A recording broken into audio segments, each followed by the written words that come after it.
ఇక మనం చూసుకున్నాం, కవిత అయితే సంచలన ఆరోపణలు చేసింది. కవిత రాసిన లేఖ ఏ విధంగా బయటకు వచ్చింది అనే దానిపైన అయితే వేచి చూస్తున్నారు. అయితే కవిత సస్పెన్షన్ తప్పదా అని చెప్పేసి తెలుస్తా ఉంది. కూతురుపై కేసీఆర్ సీరియస్, ఇక కఠిన చర్యలకు ఛాన్స్, పార్టీ నుంచి పంపిస్తానని ప్రచారం, లేఖ రాయడం తప్పు కాదు, మీడియాతో మాట్లాడడమే సరికాదు. ఇక ఈ విషయంపైనే కేసీఆర్ గుస్సా.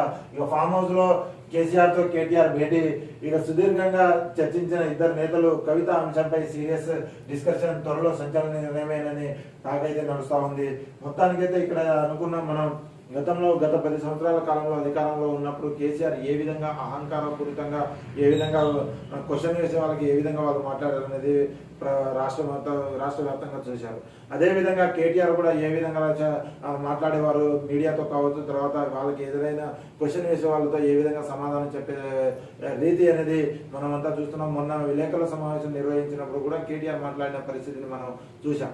అయితే ఇదే కోణంలో ఇప్పుడు తండ్రి కూతుర్ల మధ్య జరుగుతున్న వారిలో మరి కూతురు పైన కూడా ఇదే రకంగా స్పందిస్తారా, లేకపోతే ఎందుకు రాశారు, ఎందుకు మాట్లాడుతున్నారు మీడియా ముందని చెప్పేసి పిలిపించి మాట్లాడే అవకాశాలు ఏమైనా ఉన్నాయా అని చెప్పేసి తెలియాల్సి ఉంది. అయితే ఏది ఏమున్నానో కవితకి అయితే 6 డిమాండ్లు ఉన్నాయని చెప్పేసి తెలుస్తా ఉంది.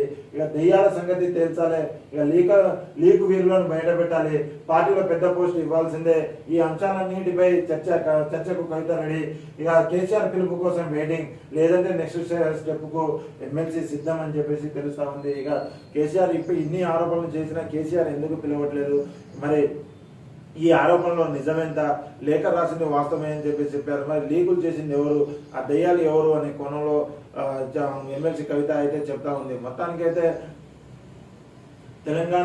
తెలంగాణ బహుజన రాష్ట్ర సమితి అని చెప్పేసి పార్టీ పెట్టబోతున్నట్టు కూడా వైరల్ అవ్వబోతుంది. TBRS గా పార్టీ పెట్టబోతున్నట్టు తెలుస్తా ఉంది. మరి అది ఎంతవరకు మరి వెళ్తుంది, ముందుకు వెళ్తుందని చెప్పేసి చూడాల్సిన పరిస్థితి అయితే నెలకొంది.